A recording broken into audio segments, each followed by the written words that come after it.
Magpalang araw po sa ating lahat. Salamat po sa Panginoon na inalaw niya po na muli po ay makapag-live po tayo sa araw na ito. At salamat po sa Panginoon sa patuloy niya pong pag-iingat sa atin mula po sa bagyo at loobin ng Lord po na makalabas na po talaga siya sa PAR and purihin po ang Panginoon sa anumang sitwasyon po na ating kinalalagyan ay patuloyan po nating piliing magpasalamat po sa ating Panginoon. Tayo po ay manalangin. Ama, maraming maraming salamat po sa araw na ito at na muli po ay inalaw mo po na kami ay makapagbulay-bulay po ng iyong mga salita. Tawad po sa anumang karumihang nakikita mo po sa amin at salamat po na patuloy mo po kaming sinasamahan. Banal na Espiritu Santo. Purihin ka po, Ama. Salamat din po sa mga nakakapanood at nakakapakinig na po ng live na ito. Anumang sitwasyon, Panginoon, ang kanilang kinalalagyan, nawa po, Panginoon, ay patuloyan ka pong magpakita at magparanas ng kabutihan mo po sa aming lahat. Salamat po aming Panginoon sa Leviticus chapter 7 sa patuloyan po na mga tuntunin po na pinagawa mo po sa mga Israelita. At mga tuntunin mo din po na hanggang ngayon na ipinapagawa mo po sa amin. Tulungan po kami na gampanan po namin ang lahat ng ito, Panginoon, ayon sa iyong kagustuhan. Purihin ka po, Ama, maging sa kaayusan po ng mga connection po na ginagamit namin para sa live na ito. Sa iyo po palagi ang kapurihan sa pangalan ni Jesus. Amen. Amen. Purihin po ang ating Panginoon. Dito na po tayo sa Leviticus chapter 7, mga karagdagang tuntunin.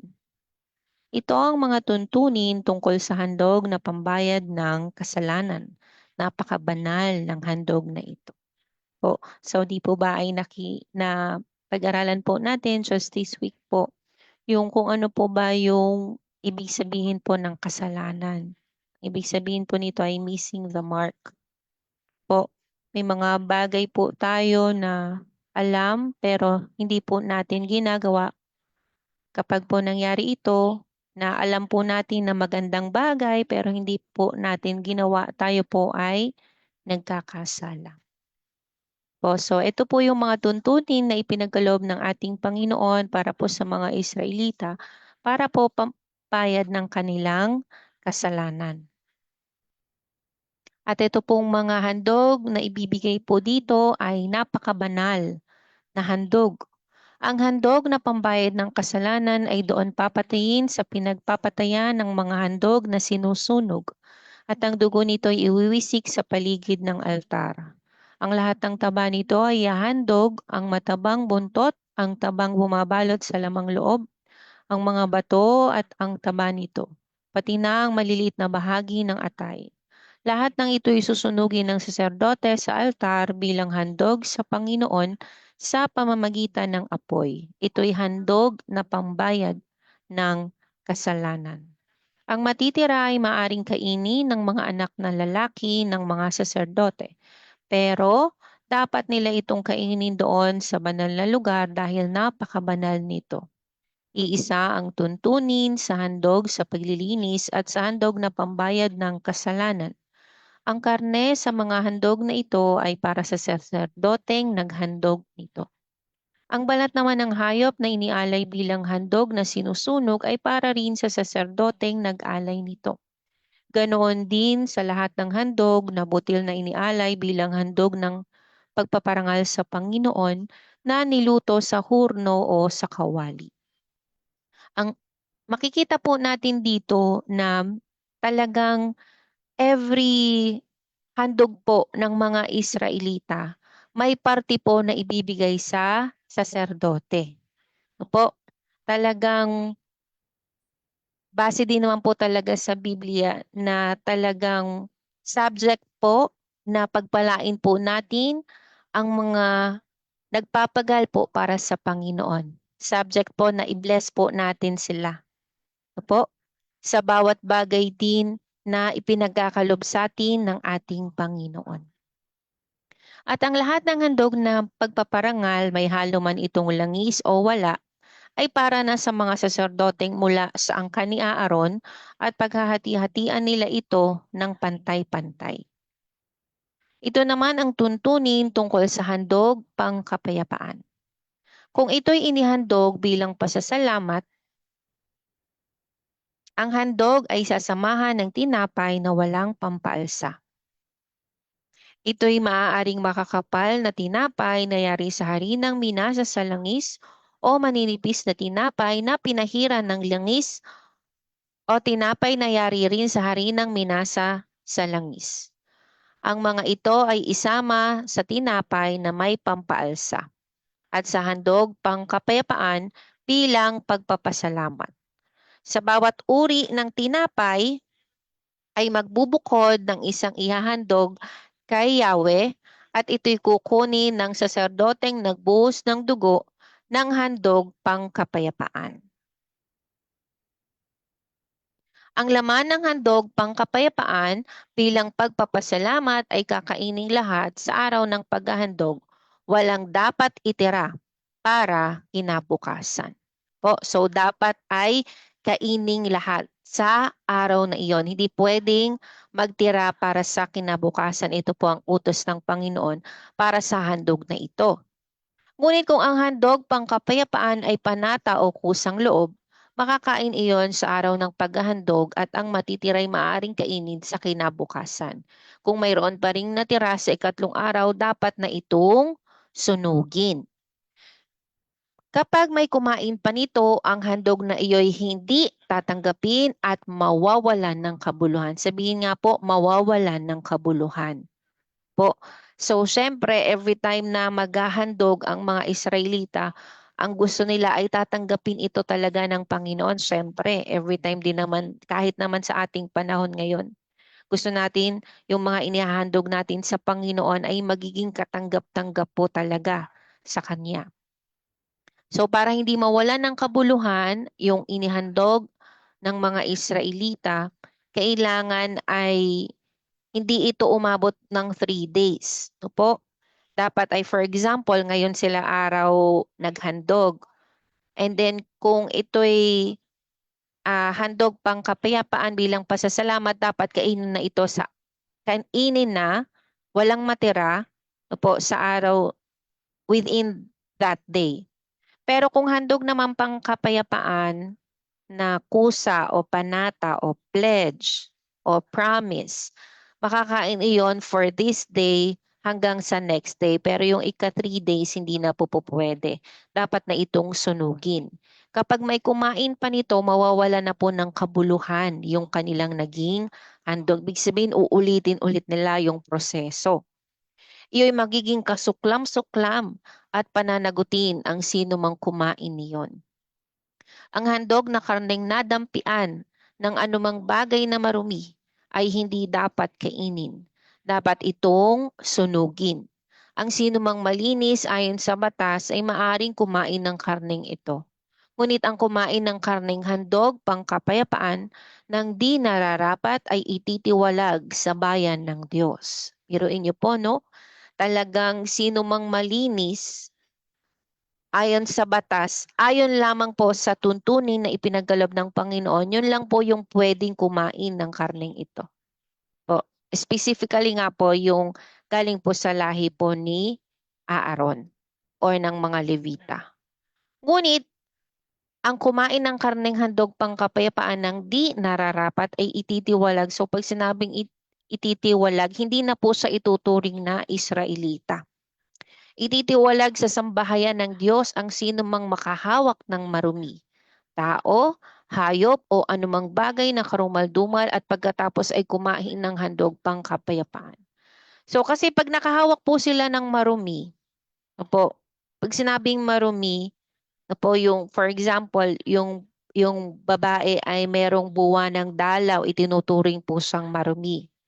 For example, ay patay na po yung tao at nahawakan ito o tuturing ding marumi yung makahawak nito. O makahawak sila ng patay na hayop o anumang bagay na karumal-dumal. Pwede po silang maglinis.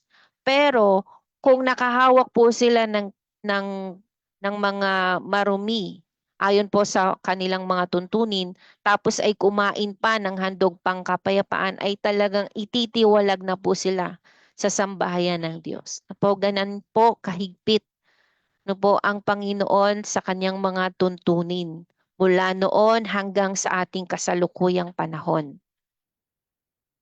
Sinabi pa ni Yahweh kay Moises, sabihin mo sa bayang Israel na huwag silang kakain ng taba ng baka, tupa o kambing. Ang taba ng hayop na kusang namatay o ng hayop na niluray ng kapwa hayop ay maaaring gamitin sa ibang bagay, huwag lamang kakainin. Kaya ang sino mang kumain ng taba ng hayop na inihandog kay Yahweh ay ititiwalag sa sambahayan. Ito po'y utos po sa mga Israelita, mga tuntunin. At kahit saan kayo naroon, huwag kayong kakain ng dugo ng anumang hayop o ibon dahil ang buhay po ay nasa dugo. Ang sino mang kumain nito ay ititiwalag sa sambahayan ng Diyos. Sinabi pa ni Yahweh kay Moises, sabihin mo rin ito sa bayang Israel. Ang sino mang maghahandog para sa kapayapaan ay magbubukod ng bahagi nito para sa akin. Siya mismo ang maghahandog nito. Dadalhin din niya ang taba at dibdib nito sa harap ng altar upang ihain bilang tanging handog. Kukunin ng saserdote ang taba nito at susunugin sa altar. Ngunit ang dibdib ay bibigay kay Aaron at sa kanyang mga anak. Again, may portion po, no po. Yung mga tagapaglingkod po ng ating Panginoon. May portion po sila, may bahagi po sila ng mga blessing na ipinagkakalob sa Panginoon. Ang kanang hita naman na ibibigay sa saserdoteng nagbuhos ng dugo sa altar at nagsunog ng tabang handog pangkapayapaan. Sapagkat iniutos ko sa bayang Israel na ang dibdib at ang hita ng hayop na handog pangkapayapaan ay ipagkakalob kay Aaron at sa kanyang mga anak. Ito'y panghabang panahong tungkulin ng bayang Israel, yung bahaginan po pagkalooban yung mga Levita.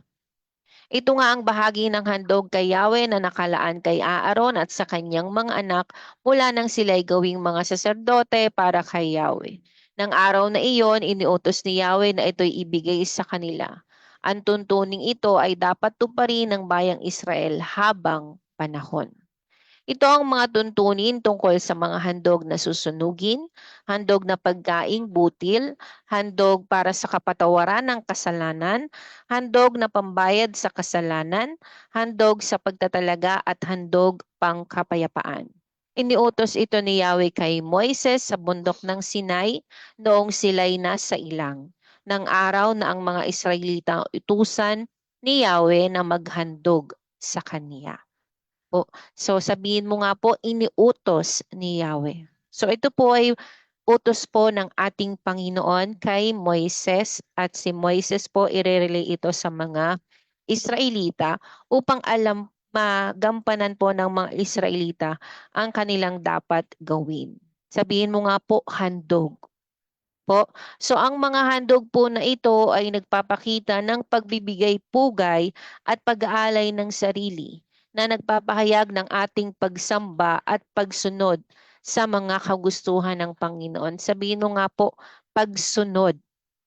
Po. Sabi nga po dito sa Hebreo chapter 10 verse 10, at dahil sinunod niya ang kalooban ng Diyos, tayo ay ginawang banal na Jesucristo sa pamamagitan ng mensanang paghahandog ng kanyang sarili.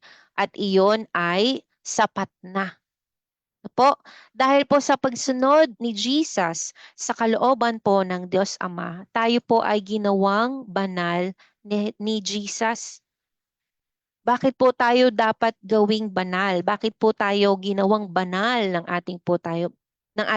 Bakit po tayo pinabanal ng ating Panginoon? Para makalapit po tayo sa Diyos. Dahil ang Diyos po natin ay banal, kaya dapat tayo din na mga nagnanais makasunod sa Kanya ay mamuhay din ng may kabanalan. Po, sabihin mo nga, ginawa akong banal ni Jesus. Ginawa tayong banal ni Jesus sa pamamagitan ng mensanang paghahandog ng kanyang sarili at iyon ay sapat na. Sabihin mo nga, Jesus is enough. Amen. Ano po? Kasi nga po, ang dami pong klase ng paghahandog na ginawa, ano po? Ito po. Tulad po ng mga binasa natin, di ba? Handog na susunugin, handog na pagkaing butil, handog para sa kapatawaran ng kasalanan, handog na pambayad sa kasalanan, handog sa pagtatalaga, at handog pangkapayapaan. Pero ang lahat po ng handog na ito ay ginawa po ng ating Panginoon. At iyon ay naging sapat na. Sabi pa nga dito, bawat saserdote ay naglilingkod araw-araw at paulit-ulit na naghahandog ng pare-pareho ding mga handog. Subalit ang mga iyon ay hindi naman nakakapawi ng kasalanan. Ngunit si Kristo ay minsan lamang naghandog para sa mga kasalanan at iyo'y sapat na. Again, sabihin mo nga, sapat na ang ginawa ni Kristo.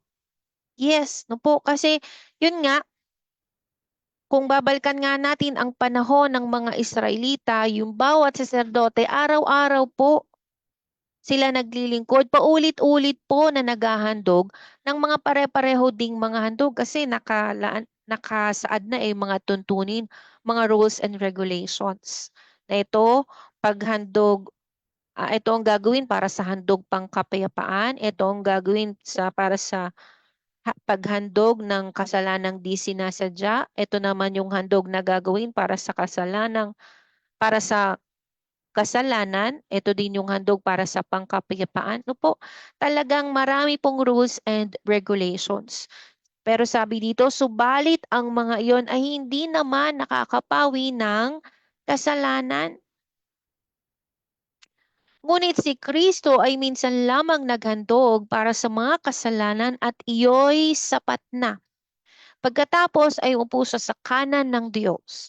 Ngayon naghihintay siya roon hanggang sa lubusang pasukuin sa kanya ng Diyos ang kanyang mga kaaway. Sa makatuwid, sa pamamagitan lamang ng isang paghahandog ay kanyang ginawang ganap magpakailanman ang mga nililinis ng Diyos. Amen. Opo. So talagang walang hanggan po ang ginawa ng ating Panginoon. Magpakailanman po. Opo, sabi sa pagitan lamang ng isang paghandog ay ginawang ganap magpakailanman ang mga nililinis ng Diyos. So isa po tayo sa mga nilinis ng Diyos at patuloy ang nililinis ng Panginoon po sa anumang mga pagkakasala. Pero wag na po nating sadyaing magkasala. Po, wag po nating sasadyain na makagawa ng kasalanan dahil hindi nga po natin hawak ang ating buhay. Di po ba? Katulad nitong nagdaang araw, kahit kanina, no po, ang lakas po ng bagyo talaga. Ibang klase. Ay ano nga po sa sobra sigurong dami hindi na na-contain nitong inuupahan naming bahay. So tumulo na rin siya pati dito sa loob. Salamat sa Lord, wala po sa mga kwarto kundi dito lang sa salas. Pero mas pa dito yung mga naranasan ng ng mga taga Bicol kung di po ako nagkakamali. Patuloyan po natin silang ipanalangin. Opo, hindi po madali yung kanilang naranasan. Maging ng mga taga Batangas. Kanina nga po dapat flight po ng daddy. So umalis po sila dito 11 p.m. Wala nang power supply noon 7 p.m. pa lang. Parang kung di ako nagkamali 7 p.m. 7 p.m. pa lang wala nang power supply dito sa Maragondon. And then wala silang madaanan papunta doon sa airport kasi dito pa lang sa Coastal Road baha na po. Pero ayun, talagang salamat sa Panginoon, umaraw na ano po at eto nga hindi tayo nakapag-live ng 7:30 kasi nito lang din nagkaroon ng power supply dito sa ating lugar at yung connection din ng internet. I've tried po na mag-data, hindi po talaga kinaya din. Pero salamat sa Panginoon at ito po, Muli po ay nakapag-aral po tayo ng salita ng Panginoon and merong mensahe ang Diyos para sa iyo sa araw na ito. Po na talagang Jesus is enough for us at dahil sa minsan ng paghahandog, hindi na po mauulit yon. Kaya patuloy tayong lumapit sa Panginoon. Sabihin mo nga, lalapit ako sa Panginoon. Patuloy po nating piling lumapit sa Panginoon sa araw-araw po ng buhay na inaalaw ng Panginoon na anumang sitwasyon yan, pipiliin nating lumapit sa Panginoon. Kasi pang walang hanggan po na ginawa tayong ganap ng ating Panginoon para patuloyan, para makapiling natin ang Panginoon. Amen? Gusto naman talaga nating makarating sa piling ng Panginoon para makapiling siya, di po ba? And habang buhay na makakasalamuhan natin ang Diyos. No po? Habang buhay, makakasalamuhan natin ang Panginoon at patuloyan natin siyang makikilala. Kaya naman salamat sa Panginoon sa araw na ito. Yung mensahe po na ipinagkaloob ng Panginoon sa atin, no po, ay wag po nating hayaan na ito po ay masayang at patuloyan po natin patuloyan po nating i-meditate ang mga salita po ng Panginoon na ipinagkaloob niya po sa atin sa araw na ito. Amen po. Tayo po ay manalangin. Ama, maraming maraming salamat po sa mensahe mo po para sa amin sa araw na ito. Salamat po na ikaw lang talaga, Panginoon, ay sapat sa lahat po ng aming pangangailangan. Maraming maraming salamat po na ipinagkaloob mo po, hindi mo po ipinagdamot ang iyong sarili sa amin. Kaya nawa, Panginoon, ay maipagkaloob din po namin ang nararapat na pagsamba sa iyo, ang nararapat na paghandog namin sa iyo ng aming buhay, Panginoon, ng lahat sa amin, Panginoon. Dahil ipinagkaloob po sa amin ang kaisa-isa mong buhay para kami ay mabuhay. Kaya salamat po sa kasiyahan na hanggang ngayon ay aming nakakamtan dahil lamang sa iyo, Panginoon. Purihin ka po, Panginoon, dito po sa Leviticus 7. At mamayang gabi, loobin mo po na magkasama-sama po kami at mapag-aralan pa namin ang Leviticus chapter. Purihin ka po, Ama. Salamat din po sa aking mga kapatid na kasama ko ngayon sa araw na ito. Salamat po sa buhay po ng Mama Beng, ng Kuya Jom, ni Nathan at ni Hannah. Patuloy pong pagpalain ang pamilyang ito. At patuloyan din silang maging pagpapala sa iyo, Panginoon, at sa iyong ubasan. Salamat din po sa buhay po ng aming kapatid na Chrissy, ng kanyang asawa na si Melchor at ang kanilang anak na si Mary Mel. Nawa, Panginoon, ay patuloy po silang paghimalaan at patuloy ikaw ang manguna sa kanilang mga buhay, Panginoon. Kasama din ang mga kapatiran from Apayao. Maraming maraming salamat din po sa buhay po ng aming nanay Lorna Villanueva Gayas, tatay Uming, ng kanilang mga anak at mga apo. At salamat din po sa iba pong mga kapatiran from Miracle of Life and from other fellowship. Yes, maraming salamat, Panginoon, sa buhay po ng aming si Joanna at ng kanyang mga mahal sa buhay nila Teacher Bell at ng kanilang mga mahal sa buhay nila Ate Caris na nasa Pangasinan. Salamat, Panginoon. Mga kamag-anakan po na nasa Bicol, mahabag ka po sa kanila. Mga kamag-anakan na nasa Batangas, mahabag ka po sa kanila, Panginoon. Maging mga kapatiran namin dito sa Cavite na naapektuhan po ng bagyo. Salamat, Panginoon, sa patuloy kahabagan mo po sa buhay po ng bawat isa sa amin. Tunay, Panginoon, na sa mundong ito, wala kaming pwedeng panghawakan. May sarili kaming bahay o may business o sasakyan. Tunay po na ang lahat ng ito ay iiwan namin, Panginoon. Di namin talaga ito mapanghahawakan forever and ever. Talagang may panahon na mawawasak po ito o masisira. Pero nawa, Panginoon, anumang sitwasyon ng aming kinaharap sa araw po na ito o sa buhay na ito, Panginoon, ay patuloy naming piliin na lumapit sa iyo. Patuloy naming piliin na mag-alay sa iyo ng aming buhay at maihandog po namin sa iyo ang pinakamainam po naming hain. Yon ay ang lahat sa amin, Panginoon. Purihin ka po, Ama, maging sa mga kapatiran po na nasa iba't ibang lugar, maging sa mga nasa abroad, Panginoon. Lahat po ng ma, mapapadalhan o maaabot ng live na ito. Salamat po sa kanilang mga buhay. Katagpuin mo po ang pangailangan ng bawat isa. Salamat din po sa buhay po ng aming daddy na patuloy mo ding pinapalakas at pinapatatag. Salamat po sa kanyang buhay na patuloy nakatalaga po para sa iyo. Salamat po, ni-restore mo po ang internet and power supply po dito sa aming lugar. At salamat din po, Panginoon, na i-restore mo din po yung mga power supply din po sa iba't ibang lugar po.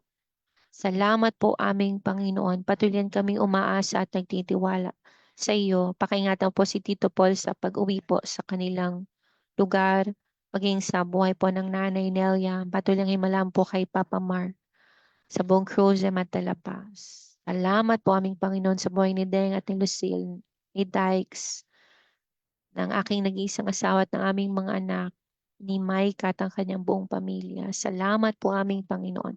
Salamat din po sa buhay po ni Lovely at ng kanyang buong pamilya. Puri sa iyo, pagluwalhati sa iyo, sa pangalan ni Jesus. Amen. Amen. Purihin po ang ating Panginoon. Salamat po sa Panginoon sa araw na ito na ipinagkaloob niya po sa atin. Yes, hello po sa ating daddy, sa ating nanay Nelia, at sa mga kamag-anakan po here and abroad. Salamat din po sa buhay ng Kuya Jom at Mama Beng, kay Nathan at kay Hannah, kay kapatid na Crazy at sa buo niyo pong pamilya, sa ating Nanay Lorna Villanueva Gayas at sa inyo pong buong pamilya. At salamat din po sa buhay po ng ating mga kapatiran sa Miracle of Life at sa mga taga-ibang fellowship po. Everyday po ito at 7:30 AM. Ngayon lamang po talaga naging ganitong oras. Palagi po sa Diyos ang kapurihan. See you po mamayang gabi.